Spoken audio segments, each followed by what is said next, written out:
booqashadan ra'iisul wasaaraha xukuumadda Soomaaliya Xasan Cali Khayre uu ku soo gaaray magaalada Baydhabo oo xarunta ku meel gaarka Koonfur Galbeed ayaa diyaar garowgeeda waxa uu ka socday Baydhabo muddo toddobaad ah. wafdiga ra'iisul wasaaraha ayaa garoonka diyaaradaha waxa ku soo dhaweeyay madaxweynaha Koonfur Galbeed Abdulaziz Xasan Maxamed Laftagareen gudoomiyaha baarlamaanka wasiirada xildhibaano odayaasha saraakiisha ciidanka iyo boqolaal dadweyne oo soo dhaweynta qayb ka ah. ra'iisul wasaaraha xukuumadda Soomaaliya Xasan Cali Khayre ayaa salaan sharaf gudaha garoonka diyaaradaha kaga qaatay cutubyo ka tirsan ciidanka militariga. soo dhaweyn kadib ayaa ra'iisul wasaaraha iyo wafdigiisa waxa loo soo galbiyay garoonka Dr. Ayub ee magaalada Baydhabo oo kumanaan dadweynaha magaalada Baydhabo soo dhaweyn ay ugu sameeyeen. madaxweynaha Koonfur Galbeed Abdulaziz Xasan Maxamed Laftagareen ayaa ugu horeen ka hadlay sida bulshada Koonfur Galbeed ay uga qayb qaateen soo dhaweynta ra'iisul wasaaraha iyo waxa ka dawlad ahaan ay ka filayaan booqashada ra'iisul wasaaraha maalmaha halkan uu joogo. geedka waliba sharaf ningaha inuu sinin kooya ra'iisul wasaaraha ii wafdi uu hogaamiyo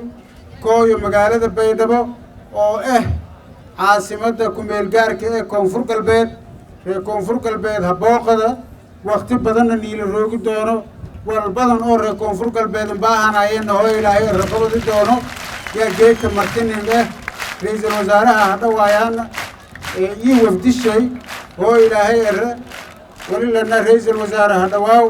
isiina warisin lana dadka reer Baydhabo eeda ma hasantiin hadawaayo ka fayle iyo sida fayleysan hadawayteen wafdiga ra'iisul wasaaraha iyo wanaag iyo sharafta la siinka kasaay oo hay'ti dawlad jeelanta dawladnimada wanaaga soo dhaweynta sooriyada ixtiraamka faylahaanta walisan qalateen tii la siinka kasaay siya kama hadsantiin insha Allah oo ilaahay dadka reer Koonfur Galbeed wali tiigsadayana horumar iyo dawladnimo iyo barwaaqo iyo bashbash iyo amni iyo cadaalad iyo horumar iyo tiigsadayaan.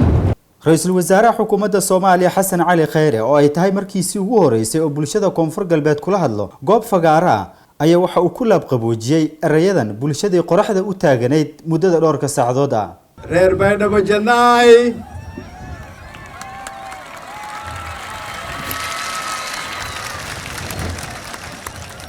sin salami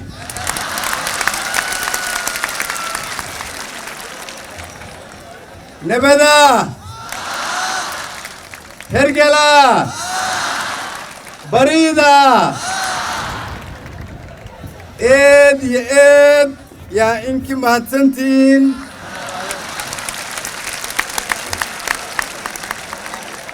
sida suurada leh ha indhaweynteen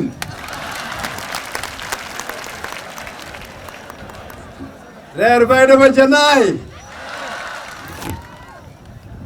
sin hilawi isin hilowtena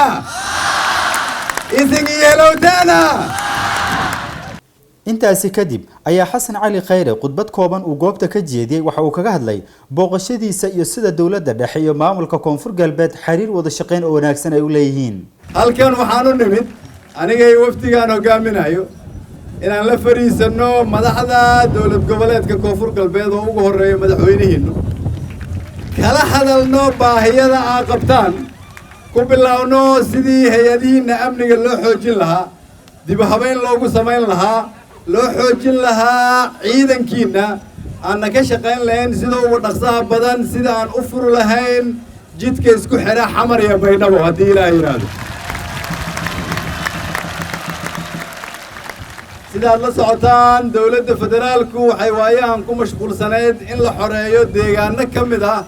Koonfur Galbeed oo ay ugu horeyso shabeellada hoose. waxaan madaxweynaha iyo dawlad goboleedka Koonfur Galbeed uga mahad celinayaa doorka mugale oo ay ka qaateen inay dib u xoreeyaan deegaanadaas oo aan rajeynayno mar dhow madaxweyne Abdulaziz inuu u guuro magaalo madaxdiisii uuna halkaas ku shaqo galo haddii Ilaahay yiraahdo.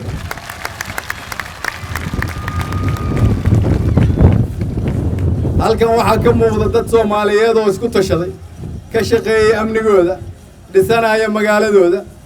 jecel dawladnimo dawladda waxaa laga rabaa inay garab istaagto sidaas daraaddeed ayaan waxaan soo kaxeeyey hay-adaha federaalka oo aan rabo inay idinkala shaqeeyaan caafimaadka waxbarashada dibudhiska dalka amniga iyo sidii dhallinyaradan faraha badan oo halkan joogta shaqo loogu abuuri lahaa haddii ilaahay yidhaahdo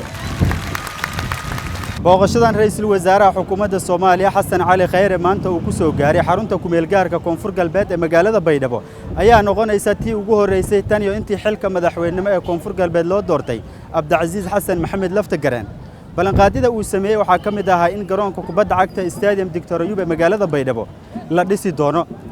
sidoo kale waxa uu balan ku sameeyay in la furi doono wadada xiriirisa Muqdisho iyo Baydhabo oo ah caqabada ugu weyn oo Koonfur Galbeed haysata محدين حسن يونيفرسال تي في بايدابو